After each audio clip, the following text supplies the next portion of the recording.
So I am sitting up here after the Nuggets just got done beating the Kings tonight, and I am here with Will Barton and E Sosa, one of his closest friends, and we're gonna talk about all kinds of good stuff today. And I'm just gonna dive into it. But first, let's start with this game. Where are you at physically? Are you feeling like this is as good as you felt in a long time? Yeah, this is definitely the best I felt in a long time. Probably since was that of course not last year, but the year before. Yeah. Defensively, you've taken a hell of a step forward. What went into that? I just knew that with the team we're trying to become, trying to, build that championship chemistry, that championship atmosphere around here. Every team I've ever seen that won championship, they were one of the best teams in the league on the defensive end. So I just wanted to take upon myself to be a better defender, so it will help the team. How much of that is Malone?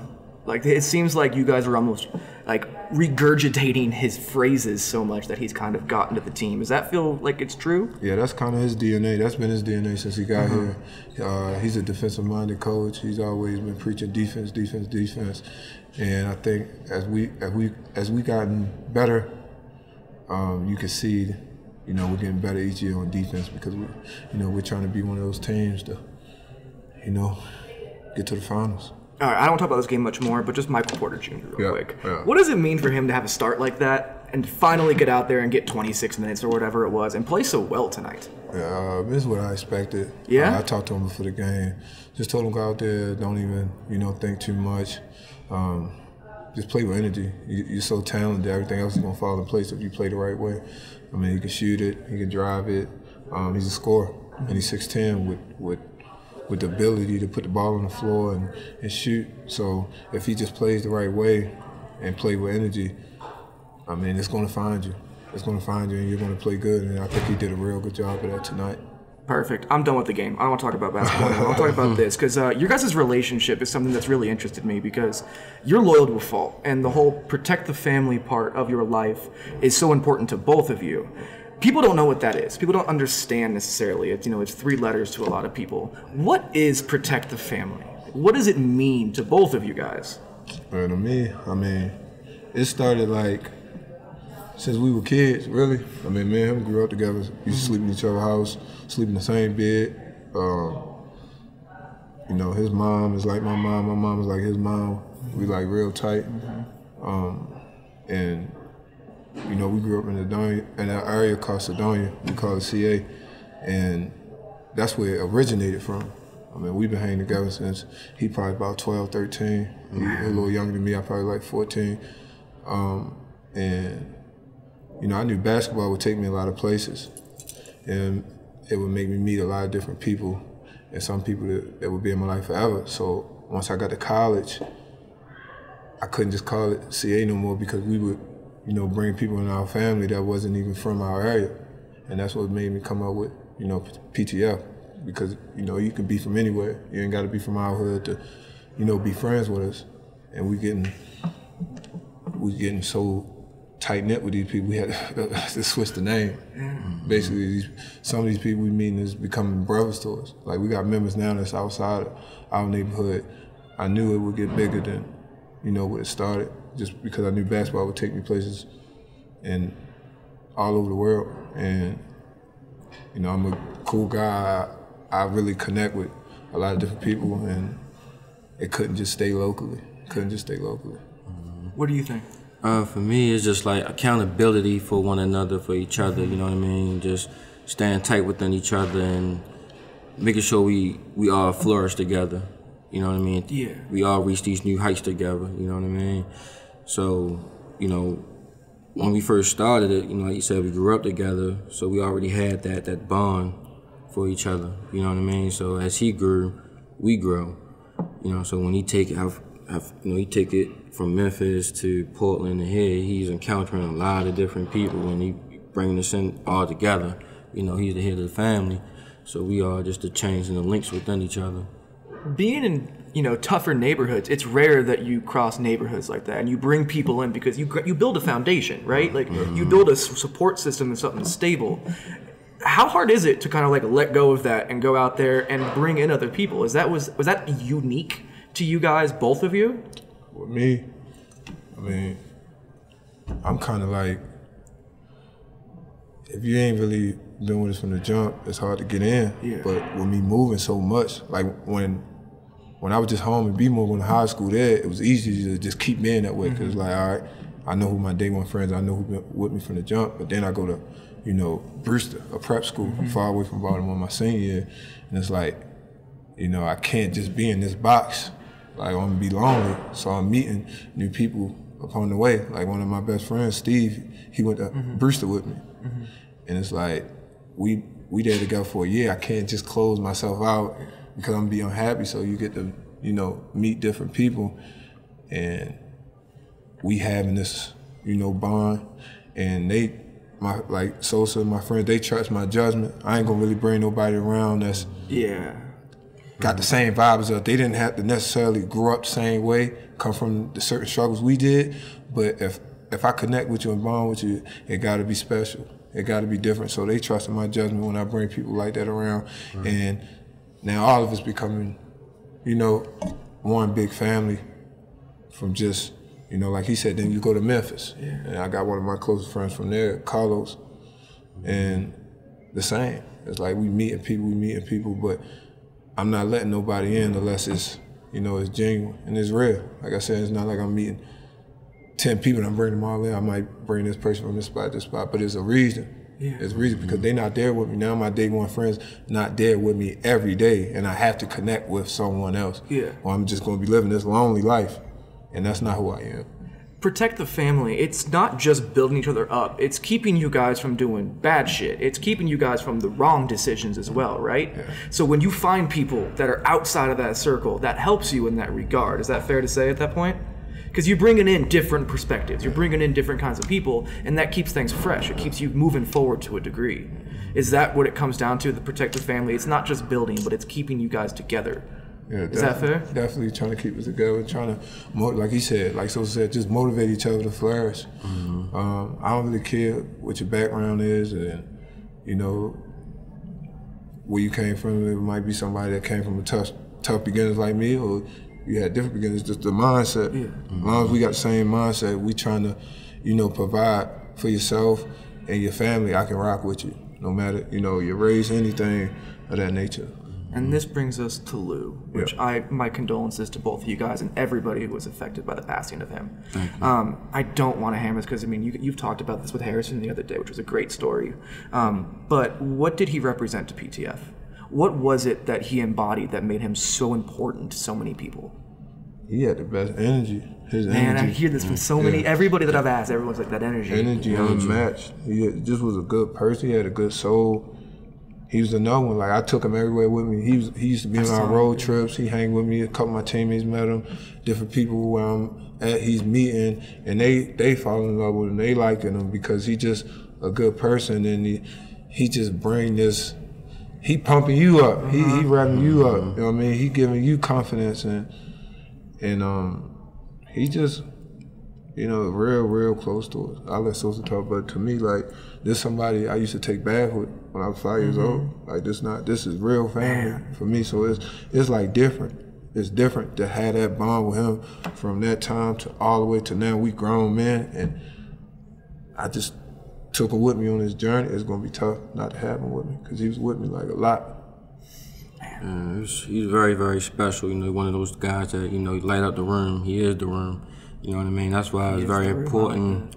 It was very important, you know, that when we did do the EP together, that he was there. You know what I mean? To inject that confidence into us. You know what I mean? Keep us up, keep us going. You know what I mean? When the room would get stagnant, you know what I mean? He's there to bring that energy. It's just one of those guys, man. It's one of those special people that you'll never get another one. Everybody has those dark moments like you talk about, like imposter syndrome or whatever the hell you want to phrase it as.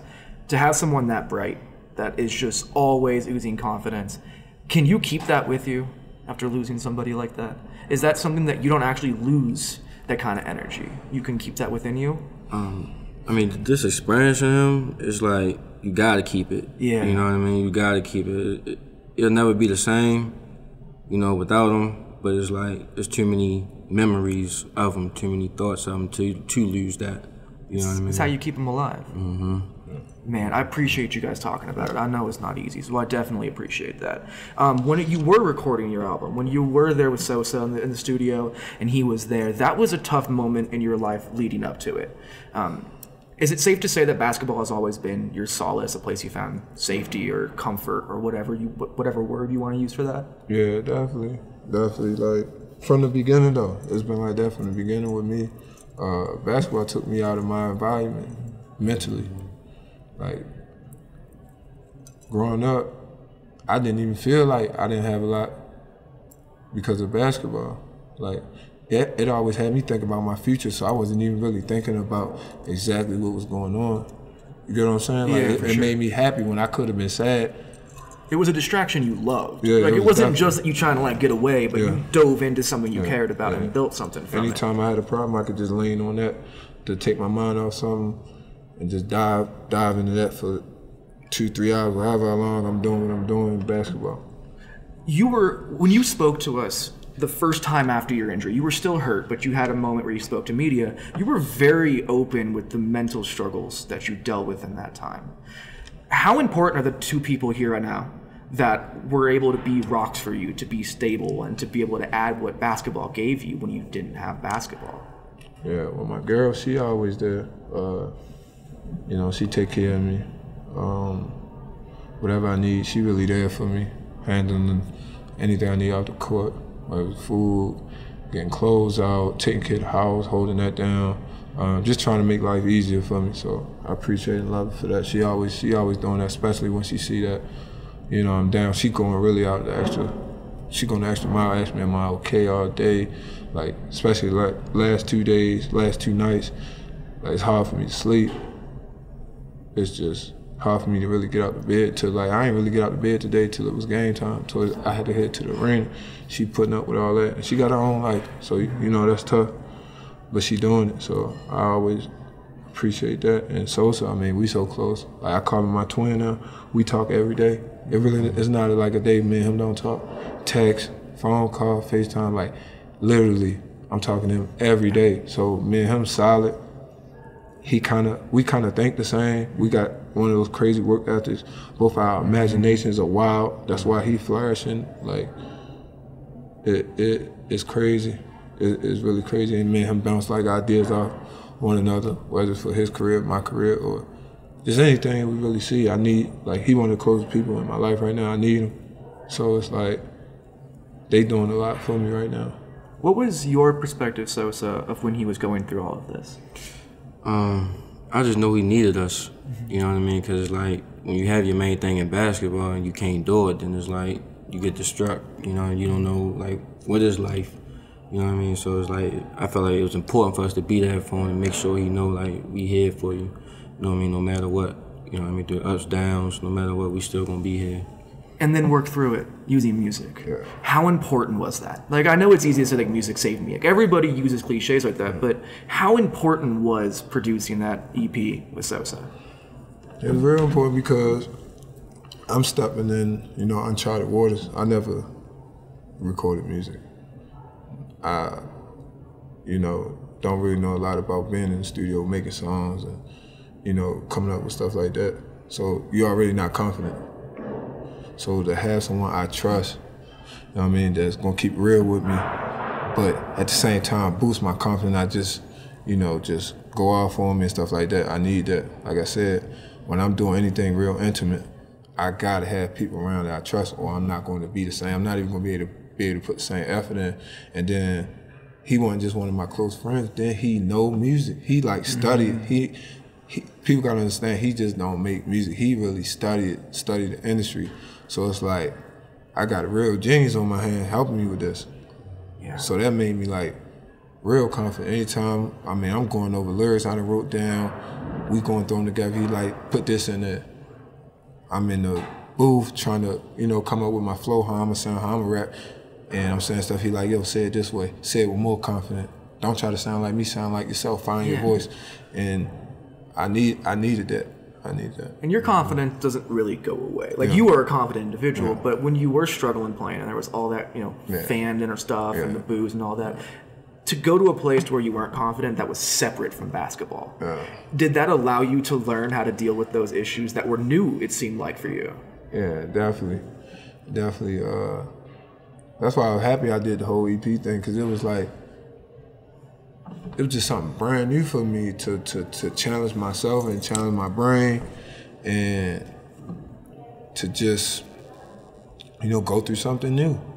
Go through something new. Like, it was like, I loved that experience. It was good days in there where it was easy, and there was days like Sosa would tell you, I'm in there, and he know I'm so competitive, I want to get the shit right, and I'm getting mad in there. I'm like, oh, like, you know what I mean? Like, anybody who know me know I'm like that. Yeah. Cause I'm like, once I put my mind to it, I'm doing it now. It gotta be right. It gotta be how I want it. Well, that's how you got here. That's where you're at right now. Exactly. Yeah. And Sosa know that. So to have him in there with me, to have somebody understand your drive and your vision is rare. So you got to keep them people close to you. So it was like working with him was just like, man. And I get inspired by I listen to his music. Like, he knows that I know his lyrics, and I really listen to him. He inspired me. I remember when he first told me he was about to rap when we was younger, and I'm like, what? Come on, man. Like, because everybody back home was like trying to rap, and he had never expressed to us that he even liked rapping. Like, we all listen to music, we all talk about music, but he had never even expressed it. And then I would be like, yo, I'm gonna start rapping. Like, man, come on, man. But once I seen he was serious about it, and now I'm seeing his growth, and he getting better and better, he inspired me musically. You know what's funny is that he said the same thing about you when we were talking before this. He was like, you know, Will hit me up to rap. I was like, okay, you know, we'll see what it's about. And then you were real about it, and you guys did something with it. It's just so funny to hear you guys literally say almost the same things despite not even being in the same room. That chemistry. Yeah. The truth, too. It's just the truth. It's just facts. When things are what they are, it is what it is. But what was it like for you to see him in the booth? Because you told me when we talked last time about your album that, like, your people were surprised by what you were letting out in this music. For me, it was just a surreal moment. Another surreal moment for me. It was just like, you know, we here because he was there when I used to record in my living room. You know, so we take it to these heights and actually producing the EP for him. It was like amazing. You know what I mean? And the work ethic that he put into it. He was serious about it. You know, it wasn't like lollygagging about it. It was just like, I'm here, I want to do this. You know, he took the time out to learn and study the game. You know, like, I kind of compare it to, you know, when you in the lab with his trainer. Okay. You know what I mean? So it's like you're doing reps, you're doing the same move over and over and over and over again. So it's like when you're in a booth, you might be saying the same line over and over and over again. So like you said, sometimes when you get mad and angry because you're not saying it right, you're not putting the right emphasis on it. It's the same thing, you know what I mean? So I try to tell them that to find that calm and balance, you know, that safe place of, it's not too foreign from what you know. You know what I mean? For sure. So it was just an amazing experience just to actually do this. When is the last time that you guys actually got to work on the same project together? Because you guys are separate in what you guys do, like, despite how close you two are, but like you with fashion, with Trap Symphony, and then doing your music, and then you in basketball, that takes up all of your guys' time. Have you guys been able to collaborate on anything like this before? Before? Yeah, before like, the album. Before we did the EP? Yeah. I want to say collaborate. I mean, he's a real rapper. Just not even his music, just building something, any kind of project that you guys had in place. Well, musically, he's a real rapper. Yeah. So, but he trusts my judgment in rap because, you know, I listen to a lot of music. So anytime he about to drop something, he'll send it to me first, like the raw part. And I'm like, yo, that sound good, or you need to do this over, and he'll listen to me. As far as just life, like I said, we collaborate every day. Yeah. Like, we got some stuff cooking right now. We working on together. Like I said, we talk every day. We sending each other pictures of certain things. We having FaceTime, meetings, phone calls, text, whatever. And like, we just create. Like, even with his own, you know, clothing line. He, like I said, he send me stuff. He know I can dress. I like to dress. So he send me stuff and be like, yo, you like this? You don't like this? Woo-de-woo. And we talk like that. Same thing with basketball. If, you know, he sees something, he'll hit me and be like, yo, look at this, or look at that, or just checking on me. You know, you in the slump, how you feeling? And he not just checking on the game, because he know that the game come easy for him. It's like your mental art, like you going through he knows why you struggle from time to time. Yeah, for It's sure. not just that, you know, shots don't fall. There's a reason behind things. That's super interesting. What At what point did the thought come into your head to make music? Is it all from him? Is this really like the basis of? I'm not gonna say all from him, but like he's the first person I ever told about it. You get what I'm saying? Yeah. Well, he made it real. Yeah, it wasn't just like a fun real. idea. Like, yeah. I had thoughts. I ain't gonna lie, I probably had thoughts about actually making music for like the last 3 years. Like jokingly at first, cause like I said, I'd be listening to him like, damn, that shit hard. Or like listen to some of my favorite rappers, or just listen to music, or not even just rap. Like he'll tell you, my girl tell you, like I just like music. Yeah, I could be listening to him, Future, and then the next day I'm listening to fucking Sabrina Claudio. Like, Jill Scott was in the locker room. You get what I'm saying? Yeah, like, I'm sure. listening to the music. Yeah. So me listening to so much music, it's helping me with my life. I'm like, damn, what could help me with my life more besides telling my own story? You get what I'm saying? For sure. So I'd be like, damn, I think and I live an exciting life. Yeah, for sure. But then you built a new path from that music. That's what I'm saying. So I wanted to talk about it. That was when I was just, living that just part of the exciting life. And then 10 when on I the started, fit, 100 on the wrist. Yeah, I'm living that for real. Yeah. Like this is honest my life. And then once I went through something tough for me in my personal life, it was like, I want to release this. I want to release this off my brain because it's not healthy to keep keeping it inside. It's like like I told him, I don't trust no therapist, so it's hard to just. Yeah. And I ain't about to write no diary all day write my feelings. So it's like, what's next? Music. Yeah. And that's the thing is that, like, there's a whole lot of talk about mental health in the NBA. Yeah. Like DeMar DeRozan and Kevin Love on opposite ends of the spectrum from, like, different kinds of people even. But it's not just you. There's one answer to any of this. And you found that therapy in music. And what I find so interesting is that the album itself, the chronological order of the tracks, was literally you turning a page, it felt like. Like, you were literally stepping into a new segment of your life. And do you feel like you lived up to that now? Like, I know it's early. I know that it's like, you were only like 5 months through or whatever. But do you feel like you're on that path that you wanted to be on? Definitely. A lot of stuff I used to do, I don't really do too much. Trying to break bad habits, old habits that's been with me for a long time now. But I'm definitely making the step. I'm definitely getting better. A lot of the stuff I used to do, I don't do it all no more, or it's limited. It's limited. And, when we was going through the track list, that's the whole thing. We wanted to make it like each song, we go from song to song, like you said, wanted to be like, okay, I see where he was doing this song, now he here in this song, and it's going in order to let you see that I'm trying to go to a whole different place in my life. Well, to overly simplify it, it started unexpected, it was big throw shit, and then you prevailed. Like, that was literally the step that you took. How much did that album impact your play? Like, I know it seems like they don't really necessarily connect, but mentally, it has to help. Yeah, I mean, a lot of thoughts I was having in my head, I got to just release and get out and say. So now it's like, I just got a free mind. I ain't got to worry about certain things, certain thoughts, because like, it's over with. Before the album Sosa, when he was going through with all the different things that were happening, what was your perspective of how he was being perceived? I didn't like it at all, Of right? course, yeah. I didn't like it, but it was just... Of course, if you said that it was cool, I think it'd be a whole other conversation to have all of a Nah, sudden. man, because actually...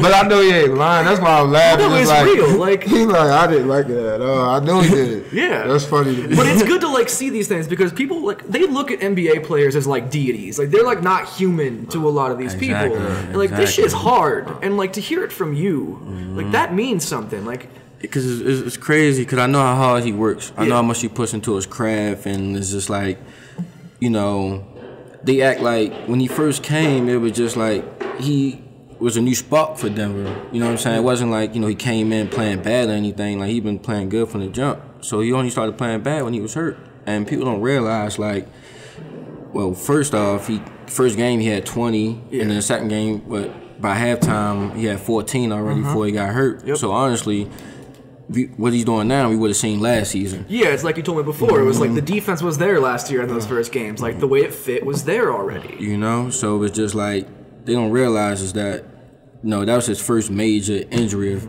not just, NBA career, just his whole career in life, that requires surgery. So, and he missed, 40-something games? That's half the season. So when you coming back to the flow, you trying to, learn how to walk again, learn how to run again, you know what I mean? Really get back into the motion of things and find your rhythm. They damn near in playoff basketball mode. Yeah. So you a step behind, so you really got to catch up. And people think it's like 2K or something, you know. He's back in the game, fucking and math equation. You know, as soon as he's back in the lineup, so it's like, okay, he's 100%, he's ready to go. It's like, no, you still have to find yourself, and I just didn't. It didn't sit well with me at all, man, because it's like I actually, I love the game as well. So it's like I know who he is as a basketball player, and for them to like do that, it was just like. And man, people be figuring out their mistakes real quick too. Like it's wild seeing how quickly fans are like, "Yeah, I was wrong, and I was really wrong." But fans are fans, man. Like people are going to flip back and forth. It is what it is with them. But still, to see that success come from such a dark place, that resurgence, is that something you've always kind of had in your arsenal? Is taking bad situations, whatever it may be, just a shitty hand that you've been dealt, and turn it into something great? Yeah, Does that I've feel been like doing that? that my whole life. Yeah. That's where it come from. Like literally, like You guys are warriors, man. From the jump. Like, I mean, I done seen a lot. I did a lot. People around me did a lot, and it's like my whole thing is with it now. It's like fuck complaining. It's just like let's get to it. Like. That's why me and him talk all the time. I ain't even going back and forth with you on no motherfucking Instagram. I ain't going back and forth with you on no motherfucking Twitter. I'm not about to tweet you back if you heckling me. I ain't about to be in my comments, comment back, because with me it's like I'ma just show and prove. And then I don't even want to let you see you won, because most of the time people just want you to tweet them back on Instagram back. Yeah, for sure. They're like, oh, I got on the skin. I must have been, you know what I mean? With me, you don't get to me. Only people who get to me is the people that's in my life, my immediate circle. They the only people feelings I care about. They the only people feel like I got an answer to. I ain't got an answer to you. I'm not even entertaining shit. I'm not even, because most of the time these people don't even really know me. They don't even know what I come from and what the fuck I represent. They don't even know, like, I'm living a real life. And we all are, but I'm saying like this shit is real for me. Like, if you understand what I'm trying to say, like, I do. They again, don't like you, but I'm saying they don't. I'm knowing this. Yeah. Why am I even going to argue with you? That is a waste of my time. I'm not even finna argue with you. Like you said, when I'm going to keep arguing with a fan for about my game when ever since I've been getting minutes, I've been a good basketball player in the NBA. I ain't got time to argue with you about that. If you want the proof, look at the numbers. Sure. I'm not about to keep going back and forth with you. You think I'm bad or this? Man, look at the numbers. Since I've been playing, I've been productive. What's the Point line? blank, period. Numbers never lie. Don't tell me. Just tell the critics. Just tell the critics. I ain't about to keep, you feel what I'm saying? Every time I had one bad game or a bad week or whatever the fuck it is, I'm not about to keep arguing with these people. I think it's so stupid when athletes do that. Yeah, for sure. Like, if you look at my, you ain't never seen me, and I get, when I used to have my Instagram, I used to have comments, like, people show me love and there's people that hate, just like any basketball player. Difference between me, I'm not even entertaining that shit. How hard was it to get to that point? Because, like, I'm sure it was when you never hard. I'm trying to tell you, no, because so many players do struggle with that. I made a decision when I was young, like, I'm taking everything that comes with this shit. I'm doing this shit for me. When you ain't doing this for nobody, I'm not doing this for no fan. I'm not doing this for no fan. I play the game because I love it. I want to be one of the best to ever do it. And I'm providing for myself and my family. I never came into the game for no motherfucking fans.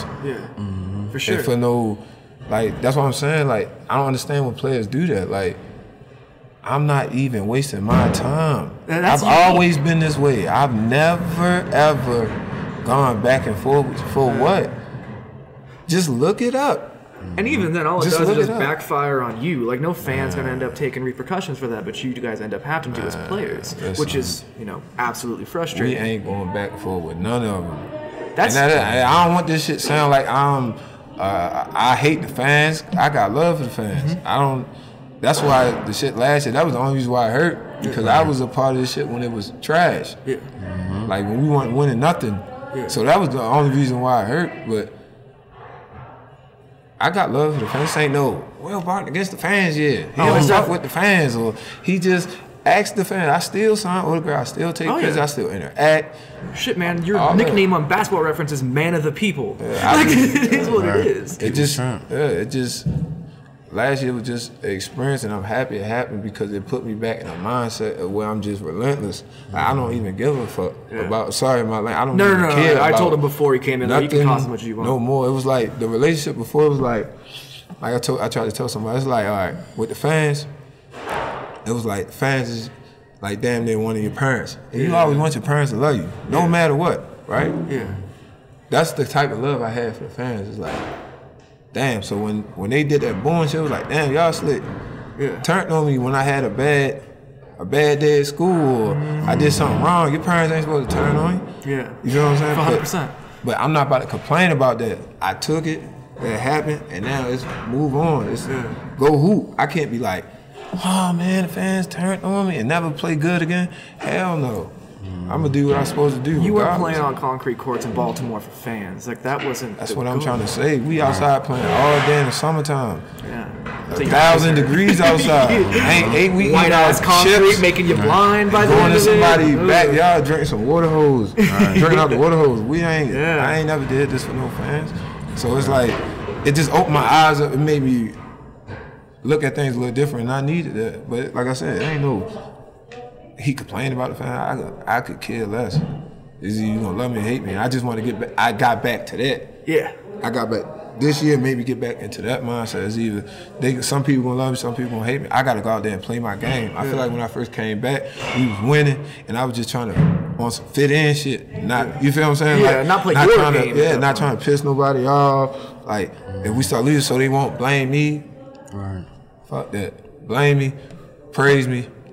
You gonna get the same Will Barton every night. And the locker room, they don't care. Like they know what you bring, and like the camaraderie that you guys have in that locker room, it feels like it's special. It feels like you guys have something that's unique in that way. Yeah. Is that fair? Like it seems like shit. Torrey Craig not getting the minutes that he would like, of course. So there's a lot of wings on this team who are trying to find minutes right now. Michael Porter Jr. has a putback dunk. He's the first dude out there dapping him up and giving him a hug. Like that's rare, and I feel like that is what can allow a lot of people to be like, I don't care about the fans. Like at least their perception of what is happening right now. We with each other every day. Yeah. When you with people every day, you want to see them succeed no matter like that would be where we say that would be some clown shit for sure. Like for me to be mad at Mike ain't deciding if Will getting in the game. He's a player and I see him work hard just like anybody else, so I want him to succeed. I can't let what the fuck I'm going through not make me root for my teammate. Those are the values I learned from PTF. Like right now if Sosa up, he getting a lot of money or he whatever, I gotta support that. I'm not about to hate on that for what? Like it's clown shit. That's phony. Like I'm with Mike and Tori and Malik and all I got every day. I'm with them more than my family.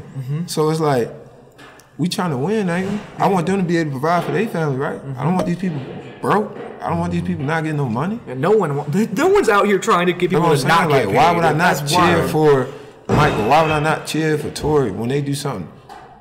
I want them to cheer for me. Yeah, for sure. So it's like, ain't nobody doing that hate and shit. And I ask this because like fans don't know. Like sometimes they just like hear this that like we are homies. Like it's not like I ain't getting my minutes. They gotta start looking at real life, and they will understand. That's what I'm saying. If you look at real life, you gonna understand. And that's what I'm trying to say. Not every fan is like what we talk about. So I don't want these people thinking like we just bashing fans, because there's some fans that understand and they're great. But for the ones who don't and trying to be idiots, just take basketball and look at it in a real life sense.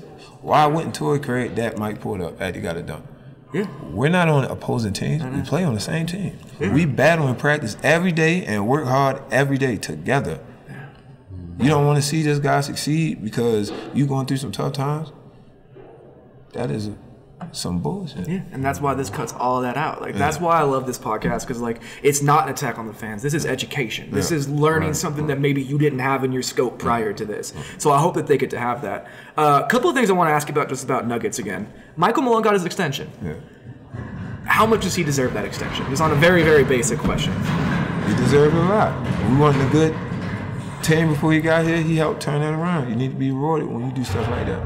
He's unique, to say the least. Like he's not abrasive, but he's a New Yorker. Like that's really the best way to sum him up, it feels like. But what people don't see is how much he loves his guys. Yeah. And well, do you have any examples of like the ability that he has to connect with his players? There's so many. And that's the thing is that you've been there, you and Gary. Oh man, there's so many. Like, he gave a lot of us a chance to be who we are. Like Gary, myself, like. That's why you chose to stay in Denver, correct? Yeah, that was a big part of it. Just trusting him. You get what I'm saying? Like I said, if you just look, a lot of the decisions I make is off trust. Like I had more money on the table when I was a free agent to go somewhere else. You know what I'm saying? Yeah. But I wanted to see this thing through. I helped build it. So it's like, we going in the right direction. It's like, damn, let me see how far we can take this. I ain't just going to bail because I'm getting some more money. Yeah. And it's so unique that, like, coach is still here, GM is still here, president is still here, and the roster has not been flipped over either. You know what I'm saying? I'm comfortable with them guys. G, like I said, that's my guy. G Money. Yeah, we basically was here. We came in together. It's like, you know, on the plane, we sit beside each other. Our lockers in the home locker room is right beside each other. On the road, like, it's hard to just leave that. I know Coach Malone gonna let me be me. He gonna let me play my game. You might go somewhere else. They might have paid you, but on the low, they might not really like the way you play. Or if it go bad when you get there, they might, you know what I mean, look at you a little different. Like, damn. And no one's trying to, like, upheaval their lives just to move in their entire life. Yeah, that was big. That would have been a big change too. That would have been a big change too. Well, I appreciate you. Oh wait, you know what? I had to ask this. The last thing I had to ask: is there new music coming? Like, it had to be asked at some point, right? Like, you gotta answer. You can keep it in the dark. It's totally up to you. But I gotta ask. Shit, my girl don't want me to drop no more music. Shit, me and Sosa, man. You never know, huh? Yeah, we want to play it by ear. We want to play it by ear, but he always working. And if he got something for me, then you know, the beats come through. I always got. I'm gonna just say this, right? He rap and I drop an EP, so it will only be right if we did a song together, because we ain't do no songs on mine. That's what I was curious. So it's like, damn, it could happen. Unexpected. Thank you so much, both of you, for sitting down and kicking it and talking about this. I know that everything wasn't happy and jovial, but it's good to talk about these things, and I really appreciate you guys sitting down. Appreciate it. Thank you for having us.